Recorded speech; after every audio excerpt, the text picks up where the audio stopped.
فصل لربك وانحر ان شانئك هو الابتر صدق اللہ العظیم۔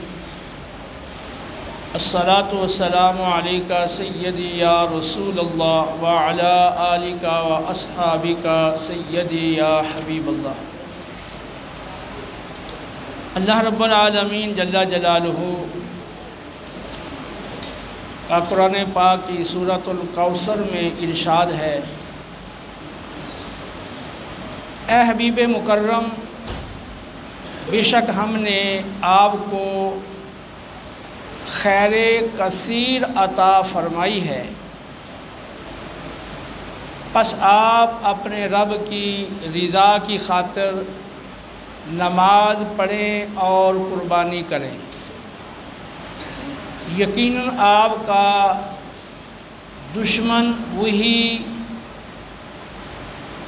برباد ہے، وہی ہلاک ہونے والا ہے، وہی بے نام و نشان اور بے نسل ہونے والا ہے۔ قرآن پاک میں سورہ حج کے اندر کافی تفصیل کے ساتھ حج کی قربانی کے حوالہ سے احکام کا ذکر ہے، اور سورہ کوثر میں اجمال کے ساتھ اور اختصار کے ساتھ قربانی کا حکم فرمایا گیا ہے کہ اللہ کی رضا کی خاطر نماز پڑھو اور قربانی کرو۔ قربانی اسلام کے شعائر میں سے ایک معروف علامت اور نشانی ہے۔ جتنے بھی احکام اسلام ہیں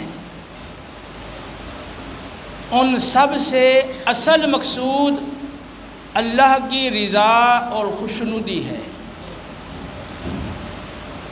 قل ان صلاتی و نسکی و محیای و مماتی للہ رب العالمین۔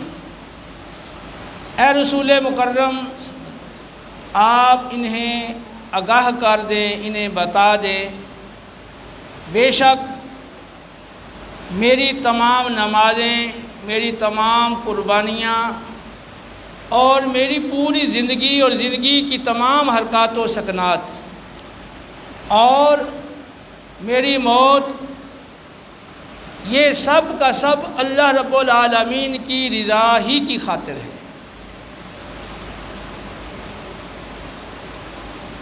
معلوم ہوا کہ مسلمان صاحب ایمان کا اصل مقصود زندگی اللہ کی رضا پانا ہے، اور اللہ کی رضا پانے کے لیے اس کے دیے ہوئے احکامات پر عمل کرنا ہے۔ تو قربانی سے مقصود حقیقت میں اللہ کی رضا حاصل کرنا ہے۔ کوئی بھی شریعت کا حکم ہو، اس پر عمل سے اللہ کی رضا تب حاصل ہوگی جب آپ کا اس عمل سے مقصود اللہ کی رضا ہو۔ اگر ریاکاری، شہرت، دنیاوی مفادات، دنیاوی اغراض اگر مقصود ہوں گی تو بظاہر وہ عمل کتنا اعلیٰ کیوں نہ ہو اور بظاہر اس کو کتنی خوبصورتی سے ادا کیوں نہ کیا جائے، اللہ کی بارگاہ میں اس عمل کی کوئی حیثیت نہیں ہے۔ لن ینال اللہ لحومها ولا دماؤها ولکن ینالہ التقوی منکم۔ ہرگز ان کی قربانیوں کا گوشت اور ان کی قربانیوں کا خون اللہ کی بارگاہ میں نہیں پہنچتا، جو تمہارے دلوں کا تقوی اور خلوص ہے وہ اللہ رب العالمین کی بارگاہ میں پہنچتا ہے اور وہ مقبول ہوتا ہے۔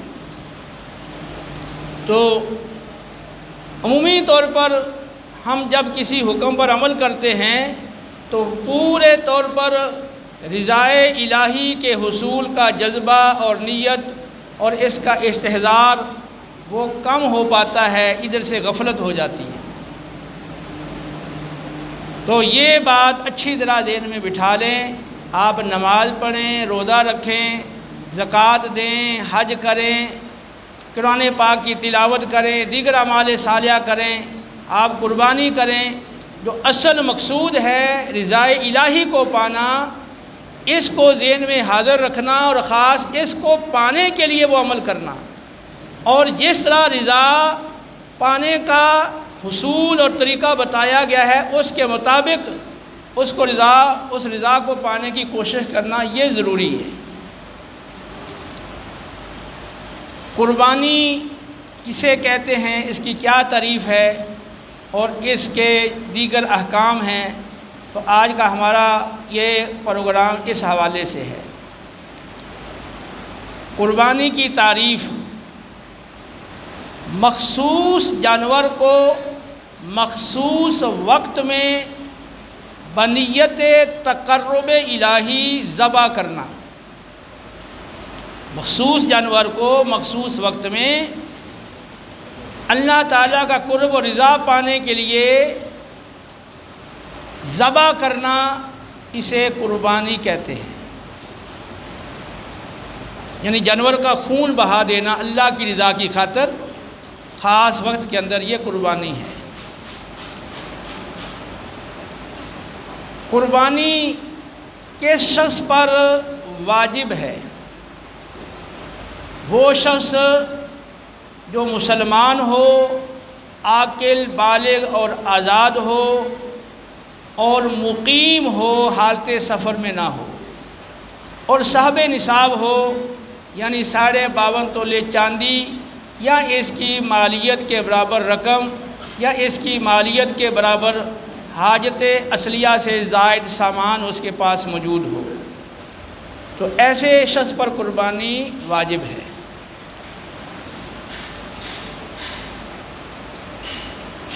قربانی کی اقسام،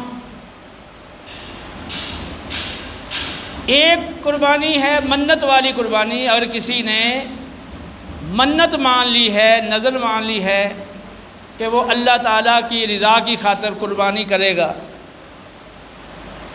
تو یہ قربانی منت ماننے والے پر واجب ہے، ہاں وہ فقیر ہو ہاں وہ غنی ہو۔ وَلْيُوفُوا نُذُورَهُمْ، قرآن میں فرمایا اپنی منتوں کو پورا کرو۔ دوسری قربانی جو حج کے موقع پر کی جاتی ہے، تو جو حج تمتع یا حج قران کرتا ہے اس پر وہ حج والی قربانی واجب ہے، اور اگر اس قربانی کی استطاعت نہ ہو تو پھر حالت احرام میں وقوف عرفہ سے پہلے وہ 3 روزے وہاں رکھ لے اور بعد میں گھر آ کر 7 روزے رکھ لے، یہ 10 روزے اس کی قربانی کا بدل بن جائیں گے۔ اور اگر روزے وقوف عرفہ سے پہلے حالت احرام میں 3 روزے نہیں رکھ سکا تو پھر اس کو قربانی ہی کرنی ہوگی۔ حج افراد والے پر قربانی لازم نہیں ہے، لیکن حج قران، حج تمتع کرنے والے پر قربانی واجب ہے، جس کا قرآن پاک میں ذکر موجود ہے وَلَا تَحْلِقُوا رُؤُوسَكُمْ حَتَّى يَبْلُغَ الْهَدْيُ مَحِلَّهُ، اپنے سروں کو نہ منڈواؤ یہاں تک کہ قربانی اپنے مقام پر پہنچ جائے اور وہ ذبح ہو جائے۔ اور اسی طرح ایک قربانی وہ ہے جو عید الاضحیٰ، عید قربان کے موقع پر، بڑی عید کے موقع پر کی جاتی ہے۔ یہ قربانی صاحب نصاب پر واجب ہے۔ جو صاحب نصاب نہیں ہے اگر وہ یہ قربانی کرتا ہے تو اس کے لیے یہ قربانی نفلی ہے۔ قربانی کے جو جانور ہیں ان کے متعلقہ تفصیلات توجہ کے ساتھ سنیے۔ نمبر 1، وہ جانور جو پالتو ہو، اور وہ اونٹ گائے اور بکری کی جنس سے ہو اس کی قربانی جائز ہے۔ وحشی اور جنگلی جانور جیسے ہرن ہے، نیل گائے ہے، ان کی قربانی جائز نہیں ہے۔ اور اسی طرح وہ جانور جو ان 3 قسم کے جانوروں کی قسم سے نہ ہو تو اس کی قربانی بھی جائز نہیں ہے۔ اونٹ میں جتنی بھی اونٹ کی اقسام ہیں سب کی سب اس میں داخل ہیں۔ گائے کی جتنی اقسام ہیں، اور گائے کے اندر بھینس بھی داخل ہے کیونکہ بھینس بھی گائے کی ایک نوع اور قسم ہے۔ بکری کے اندر بھیڑ اور دمبا، نر اور مادہ، یہ سب داخل ہیں۔ قربانی کے جانوروں کی مخصوص عمریں متعین فرمائی گئی ہیں۔ اونٹ کم از کم 5 سال عمر پوری ہو، 6 سال میں داخل ہو چکا ہو۔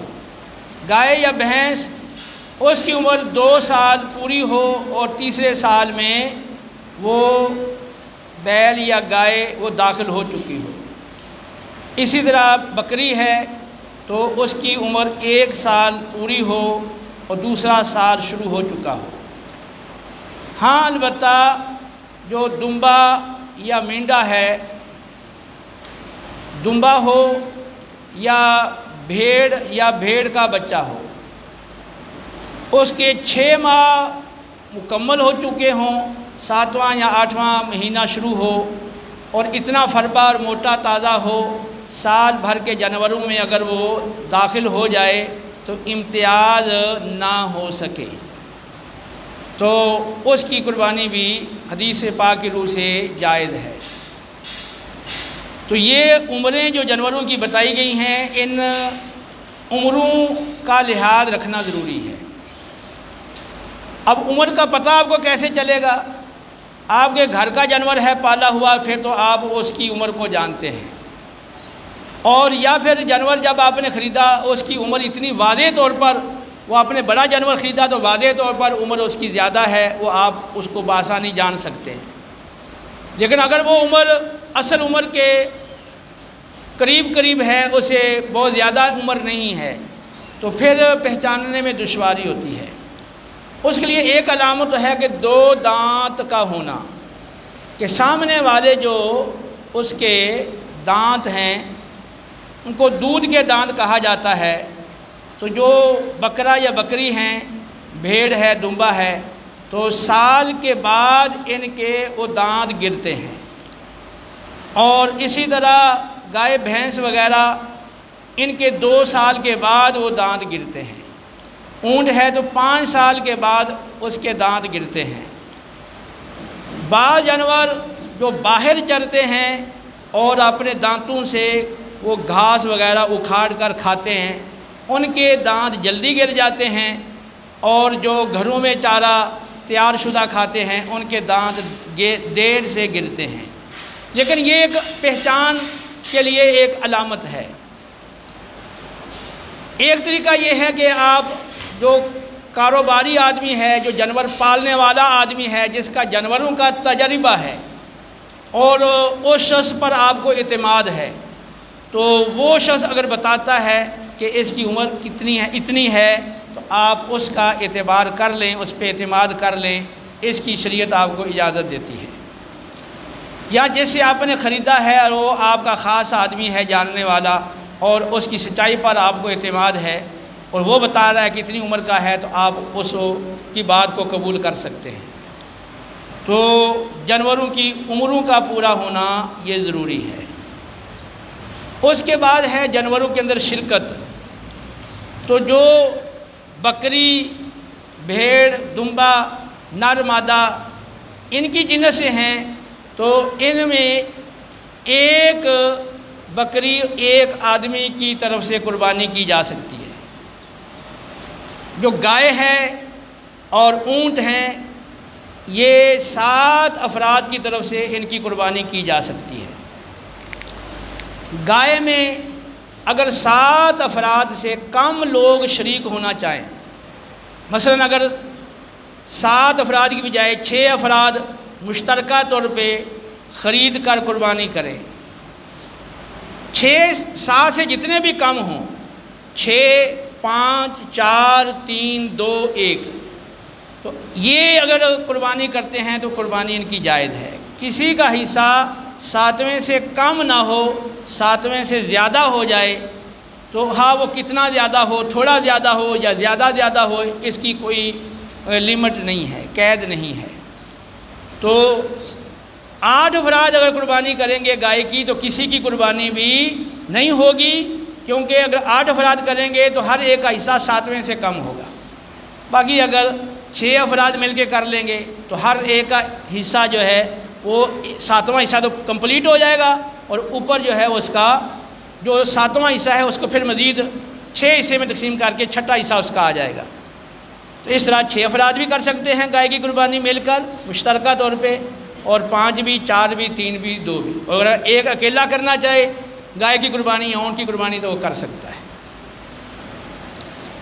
اس کے بعد ہے جانوروں کے عیوب۔ تو عیب اگر چھوٹا ہے تو قربانی تو ہو جائے گی، لیکن ناپسندیدہ ہے، کراہت تنزیہی ہے۔ بہتر یہ ہے کہ چھوٹا سا عیب بھی جانور میں نہ ہو، اور بڑا عیب اگر ہے تو پھر قربانی نہیں ہوگی۔ اس کی کچھ تفصیل ہے۔ جو شخص شرعی اعتبار سے صاحب نصاب نہیں ہے، فقیر ہے، اس نے عیب والا جانور خرید لیا یا خریدنے کے بعد قربانی سے پہلے عیب پیدا ہو گیا تو وہ قربانی کرے اس جانور کی، اس کی قربانی جائز ہے۔ لیکن صاحب نصاب شخص جس پہ قربانی واجب تھی، اس نے اگر عیب والا خریدا ہے یا خریدنے کے بعد عیب قربانی سے پہلے پیدا ہو گیا ہے، اب قربانی کے وقت وہ عیب ابھی موجود ہے، ختم نہیں ہوا، تو اس کی قربانی عیب والے جانور کی جائز نہیں ہوگی۔ اس کے لیے ضروری ہے کہ نیا جانور خرید کے کرے۔ اسی طرح اگر جانور مر جاتا ہے، ہلاک ہو جاتا ہے، تو اگر وہ صاحب نصاب نہ ہو، وہ شرعاً فقیر ہو، تو اس پہ لازم نہیں ہے کہ وہ نیا جانور خرید کے کرے۔ اس کا جانور چوری ہو گیا یا گم ہو گیا یا مر گیا ہے، اس پہ نئی قربانی نئے جانور کی وہ لازم نہیں۔ لیکن صاحب نصاب شخص جس پہ قربانی واجب تھی اور اس کا جانور چوری ہو جاتا ہے، گم ہو جاتا ہے یا ہلاک ہو جاتا ہے، اس پر واجب ہے کہ وہ اور جانور خرید کے اس کی قربانی کرے۔ اچھا، قربانی کے جانوروں کے جو عیب ہیں، تو پہلے تو سمجھیں کہ عیب کس کو کہتے ہیں۔ تو عیب سے مراد ایسا نقص ہے جس کی وجہ سے تاجروں کے عرف میں اور ان کی عادت میں اور ان کے نزدیک جانور کی قیمت میں واضح کمی آ جائے۔ تو اگر تجارت کرنے والے جو لوگ ہیں جانوروں کی، تاجر حضرات کے نزدیک اس نقص کی وجہ سے واضح کمی آ گئی ہے قیمت کے اندر، تو وہ بڑا عیب ہے۔ اس جانور کی قربانی صاحب نصاب شخص اگر کرے گا تو وہ نہیں ہوگی۔ اب ان جانوروں کی صراحت احادیث میں کی گئی ہے، پھر مزید فقہا نے زیادہ تشریح کے ساتھ ان جانوروں کے بارے میں بتایا ہے۔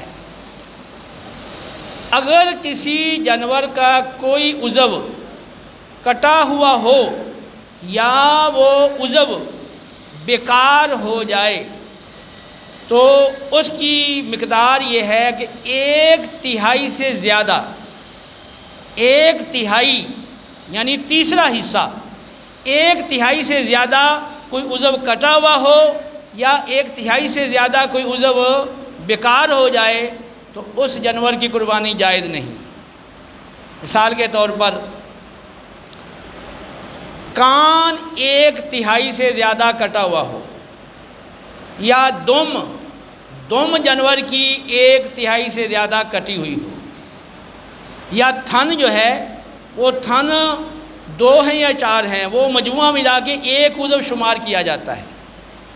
تو اب اگر 2 تھنوں والا جانور ہے تو ایک تھن کٹا ہوا ہو یا خشک ہو جائے اور بیکار ہو جائے تو اب اس کی قربانی جائز نہیں ہوگی، کیونکہ اب اس کا آدھا عضو گویا کہ وہ کٹا ہوا ہے یا بیکار ہے۔ اگر 4 تھن والا جانور ہے تو اب 1 تھن کٹ گیا یا بیکار ہو گیا تو اب چوتھا عضو کا چوتھا حصہ جو ہے وہ کٹا ہوا ہے یا بیکار ہے، اس کی قربانی جائز ہے، کیونکہ تہائی سے کم ہے۔ تو 1/3 دم کٹی ہوئی ہے، 1/3 سے زیادہ دم کٹی ہوئی ہے، یا 1/3 سے زیادہ کان کٹا ہوا ہے، یا کوئی اور عضو 1/3 سے زیادہ کٹا ہوا ہے، تو اس کی قربانی جائز نہیں ہے۔ کان اگر پیدائشی جانور کے نہ ہوں تو بھی قربانی جائز نہیں ہے، لیکن اگر پیدائشی سینگ نہ ہوں تو قربانی جائز ہے۔ اسی طرح سینگ ٹوٹ جائے تو بھی قربانی جائز ہے، لیکن اگر جڑ سے اکھڑ گیا ہے اور وہ زخم ابھی ٹھیک نہیں ہوا تو اب قربانی جائز نہیں۔ لیکن اگر جڑ سے بعض وہ اکھاڑتے ہیں خود، تو اکھڑ گیا یا اکھاڑ دیا گیا لیکن وہ زخم ٹھیک ہو گیا ہے تو اب اس کی قربانی جائز ہے۔ ایسا جانور جو آنکھ سے کانا ہو، اس کی بینائی چلی گئی ہو، پوری بینائی چلی گئی، 1 آنکھ کی یا 1/3 سے زیادہ بینائی چلی گئی تو قربانی جائز نہیں ہے۔ اگر ناک کٹا ہوا ہو تو بھی قربانی جائز نہیں ہے۔ اگر منہ میں دانت وہ نہ رہے، دانت نکل گئے، بعض دانت نکل گئے یا سارے دانت نکل گئے، اگر وہ جانور چارہ کھا سکتا ہے اور وہ چارہ معمول کے مطابق کھاتا ہے تو قربانی جائز ہے، اور اگر دانتوں کے نکلنے کی وجہ سے وہ چارہ نہیں کھا سکتا یا معمولی کھاتا ہے اور وہ لاغر اور کمزور ہو جاتا ہے پورا چارہ نہ کھانے کی وجہ سے، تو اب اس کی قربانی جائز نہیں ہے۔ اسی طرح وہ جانور جو بیمار ہے اور اتنا بیمار ہو گیا کہ کھانا پینا اس نے چھوڑ دیا، بہت معمولی کھاتا پیتا ہے، کھانا پینا چھوڑ دیا، اس کی قربانی جائز نہیں۔ اسی طرح مجنون یعنی پاگل جانور کہ اس کا پاگل پن اتنا غالب ہو کہ وہ کھانا پینا چھوڑ دے یا معمولی کھاتا ہے تو اس کی قربانی جائز نہیں ہے۔ وہ جانور جو لنگڑا ہے اور وہ لنگڑے پن کی وجہ سے چل کے قربان گاہ تک نہیں جا سکتا، اس کی قربانی جائز نہیں۔ لیکن اگر لنگڑا تو ہے لیکن چل کے قربان گاہ تک جا سکتا ہے تو اس کی قربانی جائز ہے۔ ایسا جانور جس کا پاؤں کٹا ہوا ہو اس کی قربانی جائز نہیں۔ قربانی کرنے کے وقت جانور کو لٹایا گیا، اس کو پکڑا گیا، اس میں جانور اچھلا کودا اور اچھلنے کودنے سے اس کی ٹانگ ٹوٹ گئی، ہڈی ٹوٹ گئی، کوئی اور بڑا عیب پیدا ہو گیا، اسی وقت اس کو پکڑ کے ذبح کر دیا جائے تو یہ قربانی جائز ہے، کیونکہ قربانی جب کی جاتی ہے تو اس طرح کے معاملات سے یہ ہوتے رہتے ہیں، تو اگر اس عیب کو منع کیا جائے، قربانی کو منع کیا جائے تو شدید حرج پیدا ہوگا۔ لہذا قربانی کرنے کے وقت قربانی کے جو مقدمات ہیں، قربانی سے متعلقہ امور ہیں، وہ کرتے ہوئے کوئی عیب پیدا ہو گیا ہے تو اس کی قربانی اس وقت کر دی جائے، اس کی قربانی جائز ہے۔ ایسا جانور جس کو داغا گیا ہے، داغ لگایا گیا ہے، اس کی قربانی جائز ہے۔ ایسا جانور جو خارش زدہ ہے، اگر خارش ظاہری جسم کے اندر ہے، خون میں اس نے سرایت نہیں کیا، تو اس کی علامت یہ ہے کہ وہ جانور فربا موٹا تازہ ہے خارشی، قربانی جائز ہے۔ اگر وہ خارش خون کے اندر سرایت کر گئی ہے تو اس کی نشانی یہ ہے کہ وہ دبلا پتلا کمزور ہوگا، اس کی قربانی جائز نہیں ہے۔ جانور بوڑھا ہو گیا، نر ہے یا مادہ ہے، نر ہے تو وہ جفتی کے قابل نہ رہا، مادہ ہے تو وہ بچے دینے کے قابل نہ رہا، قربانی جائز ہے۔ لیکن اگر اتنا کمزور اور لاغر ہے، بوڑھا ہو گیا اور کمزور ہو گیا، اب ہڈیوں میں گودا نہیں رہا، مغز نہیں رہا، اب اس کی قربانی جائز نہیں ہے۔ یہ معروف جو عیوب ہیں جن کی وجہ سے قربانی وہ جائز نہیں ہوتی، یہ میں نے آپ کے سامنے ذکر کر دیے ہیں۔ مزید اگر آپ کو ضرورت ہوگی تو آپ بعد میں سوال کر سکتے ہیں۔ حاملہ جانور تو اگر ذبح کیا گیا اور بچہ پیٹ سے نکل آیا تو اس کو ساتھ ہی ذبح کر دیا جائے۔ اسی طرح قربانی کا جانور تھا اور اس نے بچہ دے دیا قربانی سے پہلے، تو حکم یہی ہے کہ اس کو بھی ساتھ ذبح کر دیا جائے۔ اور اگر پہلے سے معلوم ہے کہ یہ حاملہ جانور ہے، قربانی کر دی ہو جائے گی، لیکن بہتر یہ ہے کہ حاملہ جانور کی قربانی نہ کریں اور اس کے علاوہ جانور کی قربانی کریں۔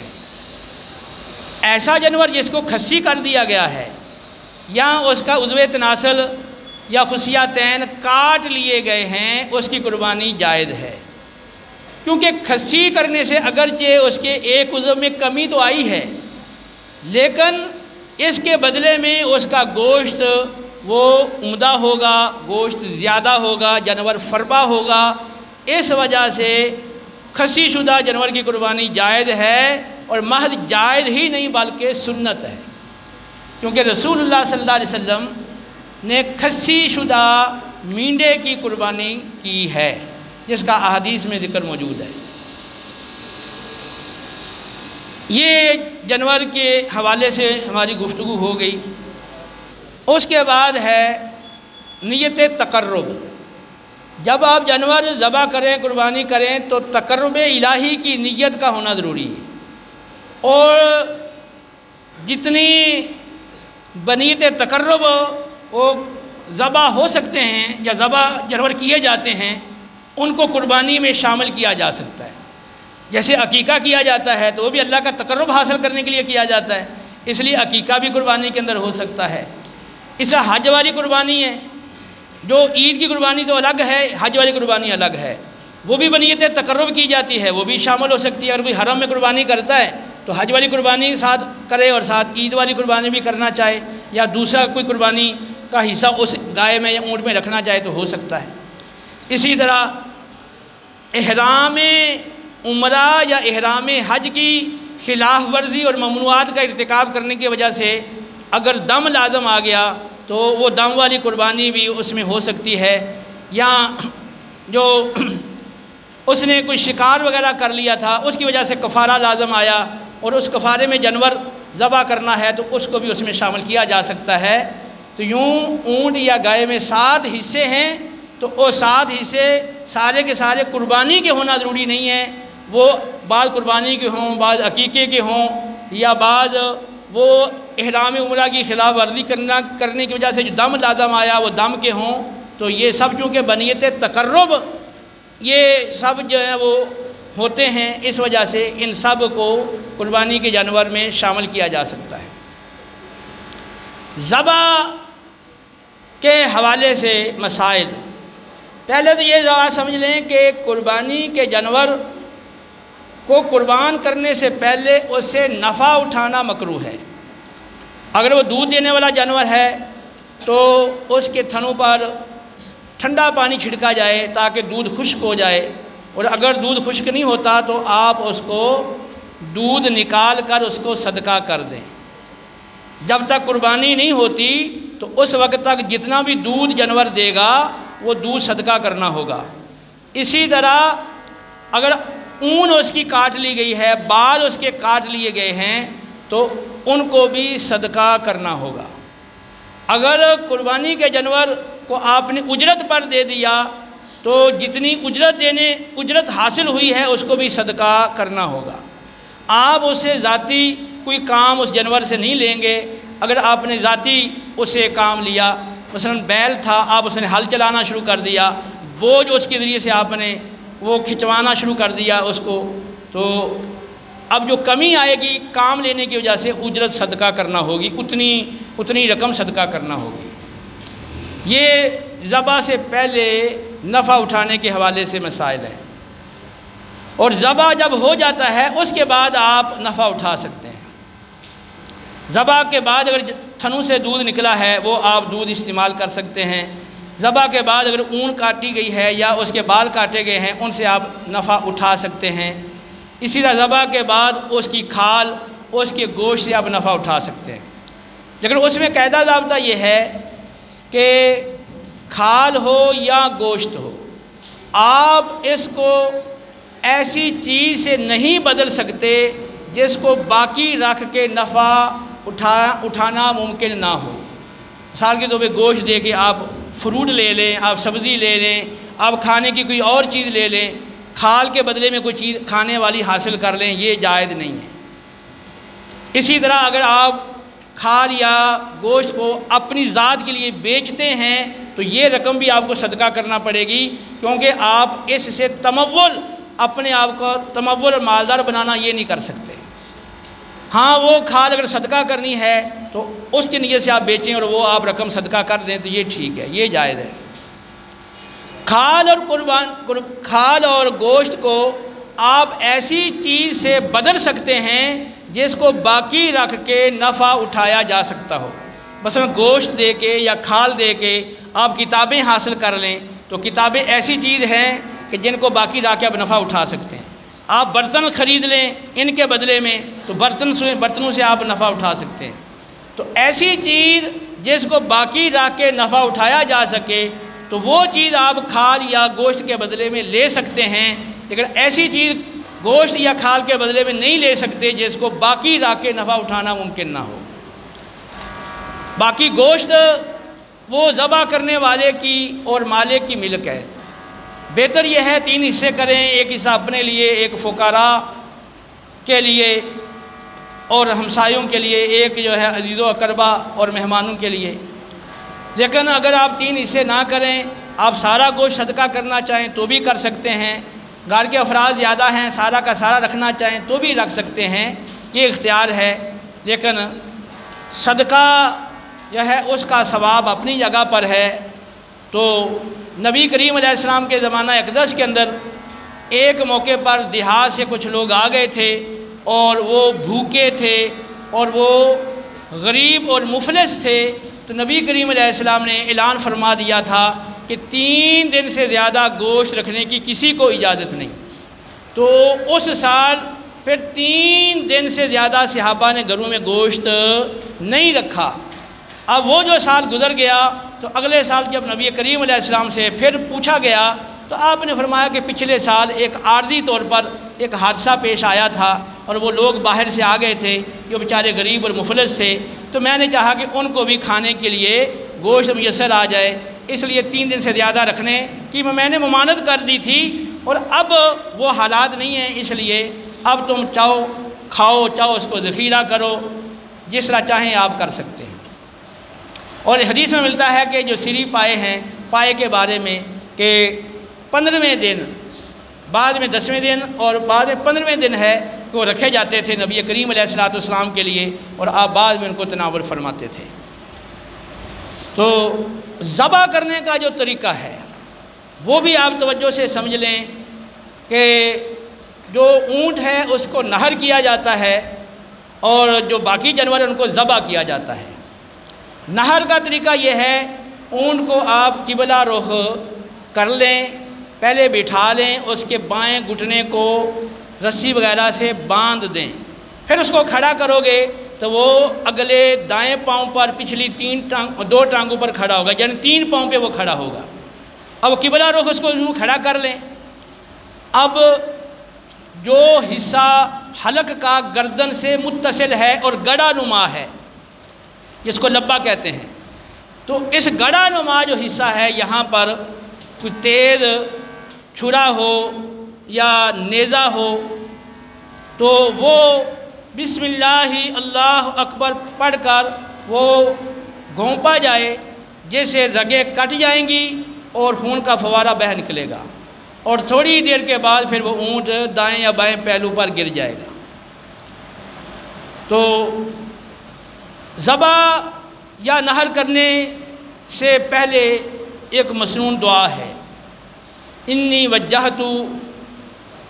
وجہت وجہی للذی فطر السماوات والارض علی ملۃ ابراہیم حنیفا وما انا من المشرکین ان صلاتی ونسکی ومحیای ومماتی للہ رب العالمین لا شریک لہ وبذلک امرت وانا من المسلمین اللہم منک ولک۔ آگے پھر بسم اللہ اللہ کو پڑھ کے آپ نے نہر کرنا ہے یا ذبح کرنا ہے۔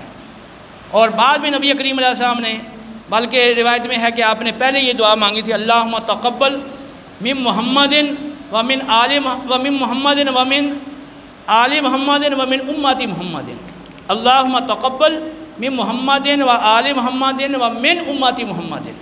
تو اے اللہ محمد کی طرف سے، آل محمد کی طرف سے اور امت محمد کی طرف سے اس قربانی کو قبول فرما، کیونکہ آپ نے دو قربانیاں آپ کرتے تھے، ایک اپنے لیے اپنی طرف سے اور ایک اپنے آل اور اپنے غریب امتیوں کی طرف سے۔ تو اونٹ کے نہر کرنے کا طریقہ آپ نے سن لیا ہے۔ باقی جانوروں کو ذبح کیا جاتا ہے تو جانور کو اس طرح لٹایا جائے، بائیں پہلو پر اس طرح لٹایا جائے کہ اس کا منہ قبلے کی طرف ہو جائے۔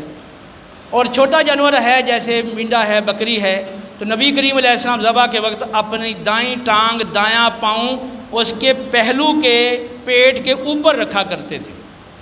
بڑے جانور میں تو یہ مشکل ہے، چھوٹے جانور میں یہ ممکن ہے، اس سنت پہ بھی عمل کیا جائے۔